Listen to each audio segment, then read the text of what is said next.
అందరూ వరుసగా పెట్టండి, ఏం కాదు పెట్టండి, పెట్టండి ఏమైంది మీరు పెట్టండి, అరే ఏం కాదు పెట్టండి. ఉన్నాయి పిల్లలు ఆడపిల్లలు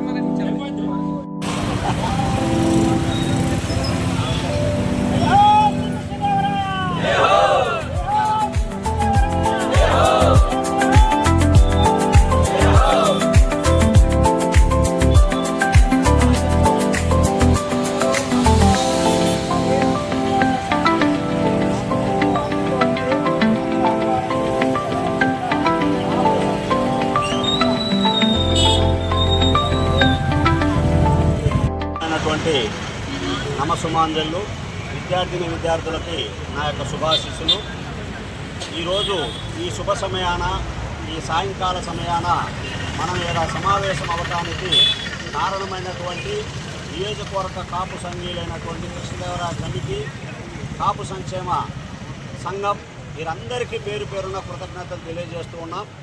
మరి ముఖ్యంగా మొట్టమొదటగా ఈరోజు భారతదేశంలో, ప్రపంచంలో పహల్గామ్ దుర్ఘటన అనేటువంటిది చాలా బాధాకరమైనటువంటి విషయం.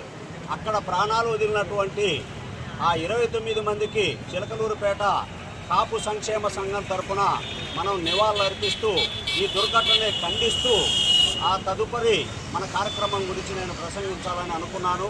దాన్ని ఖండిస్తున్నా. మనం ఈ పార్టీలకు అతీతంగా, మతాలకు అతీతంగా ఒక్క నిమిషం మనం మౌనం పాటించి మన కార్యక్రమాన్ని, తదుపరి కార్యక్రమాన్ని మనం ముందుకు తీసుకెళ్దాం. అందరూ ఒక్క నిమిషం మౌనం పాటించవలసిందిగా వారి మరణానికి తెలియజేస్తూ ఉన్నాం.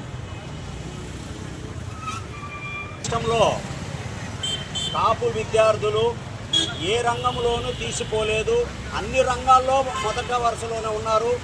600కు 600 వచ్చిన అమ్మాయి యాళ్ళ నేహాంజని మా కాకినాడ వచ్చిన గంటలో రిజల్ట్లోనే ఆ అమ్మాయి ఏ సామాజిక వర్గమో ఇమీడియట్గా మేము ట్రేస్ అవుట్ చేశాం. మా కాపు ఉపాధ్యాయ సంఘం అనేటువంటిది అక్కడ కాకినాడ నియోజకవర్గం ఉంది, ఆ జిల్లా నియోజకవర్గ బాడీ ఉంది. ఎక్కడికక్కడి ఫోన్లు చేశాం. ఆ అమ్మాయికి 600 రావటం వల్ల హైదరాబాదులో ఆలీ సీడ్స్ అధినేత మన సామాజిక వర్గానికి చెందినటువంటి వ్యక్తి ఇమీడియట్గా ఆ అమ్మాయిని హైదరాబాదు పిలిపించుకొని ఫ్లైట్ టికెట్ ఆయనే బుక్ చేసి వాళ్ళ తల్లిదండ్రుల్ని ఆ అమ్మాయిని హైదరాబాదు పిలిపించుకొని ₹1,00,000 అనేటువంటి క్యాష్ స్కాలర్షిప్ ఆ అమ్మాయికి ఇవ్వడం జరిగింది. అదేవిధంగా ఈ విద్యార్థులకు నేను తెలియజేసేది ఏంటంటే, శ్రీకృష్ణదేవరాయలు గారు మహాచక్రవర్తి అని చెప్పుకుంటూ ఉన్నాం. అంతేకాదు ఆయన సరస్వతి పుత్రులైనటువంటి ఆయన ఆస్థానంలో అష్టదిగ్గజాలు అనేటువంటి కవులు ఉండేవాళ్ళు.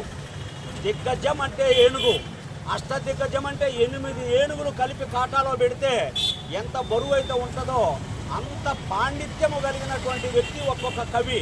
అంటే మీరు కూడా అంత సరస్వతిని మీరు సంపాదించాలని చెప్పేసి ఆ మహనీయుడి యొక్క చెంతన ఈ శుభాభినందనల కార్యక్రమం మా కాపు సంక్షేమ సంఘం ఏర్పాటు చేయటం చాలా సంతోషదాయకం అని నేను సంతోషిస్తూ ఉన్నాను. మరి ఆయన అష్టదిగ్గజాలనే కాకుండా ఆయన తెలుగులో ఆముక్త మాల్యద అనే గ్రంథాన్ని కూడా ఆయన రచించడం జరిగింది. ఇవన్నీ మీకు ఎందుకు తెలియజేస్తున్నానంటే, మీరు బహుముఖ ప్రజ్ఞాశాలులుగా ఎదగాలని మేము ఇక్కడ ఉన్నటువంటి కాపులందరినీ ఆశిస్తూ ఉన్నాం. అంతేకాకుండా మీరు ఆర్థికంగా కానీ ఏ రకమైనటువంటి మీకు ఇబ్బందులు ఉన్నా కూడా మేమున్నాం. మా ఫోన్ నెంబర్లు ఇక్కడ ప్రతి వారి దగ్గర ఉన్నాయి.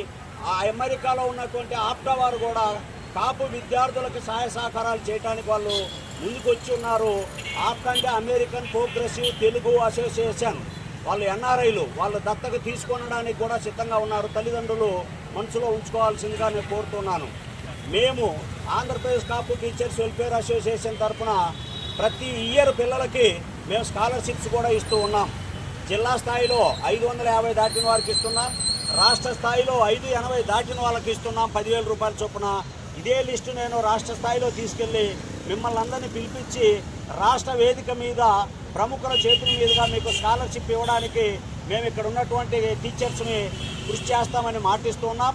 మీకు ఎలాంటి మాట సహాయం కావాలన్నా, ఎలాంటి కౌన్సిలింగ్ కావాలన్నా అన్ని రంగాల్లో డాక్టర్స్ ఉన్నారు, ఐఐటీల్లో ఉన్నారు, ఎన్ఐటీల్లో ఉన్నారు, ఇంజనీర్లు ఉన్నారు, వ్యాపారవేత్తలు ఉన్నారు. మనకి ఇవాళ అన్ని వాట్సాప్ సంఘాలు ఉన్నాయి, అన్ని వ్యాపారస్తుల్లో ఉన్నారు. మనకి ఒక మెసేజ్ పంపించామంటే మనకి సహాయం చేయడానికి ముందు వరుసలో ఉన్నారు. మీరు ఎక్కడ అధైర్యపడకుండా ఇంటర్మీడియట్ 2 ఇయర్స్లో మీరు ఎంపీసీ తీసుకుంటే జేఈ మెయిన్స్ మీద కాన్సన్ట్రేషన్ చేయండి. మీ కాన్సన్ట్రేషన్ అంతా జేఈ మీదనే ఉండాలి. టీవీలు, సినిమాలు, మరి ఇది తుఫాన్ లాంటి వయసు, ఇది ఆ ప్రేమలు వీటి జోలి పోకుండా మేము ఒక తల్లిదండ్రుల స్థానంలో ఉండి మీకు సలహా ఇస్తున్నాం. అదేవిధంగా బైపీసీ తీసుకుంటే నీట్ ఎంబీబీఎస్ మీద కాన్సన్ట్రేషన్ చేయండి. మీరు ఆ విధంగా ముందుకు ఎదగాలని మేమందరం ఆశిస్తూ ఈ అవకాశం ఇచ్చినటువంటి కాపు పెద్దలందరికీ మరొక్కసారి కృతజ్ఞతలు తెలియజేస్తూ సెలవు తీసుకుంటున్నాను. మరొక్కసారి ధన్యవాదాలు అందరికీ.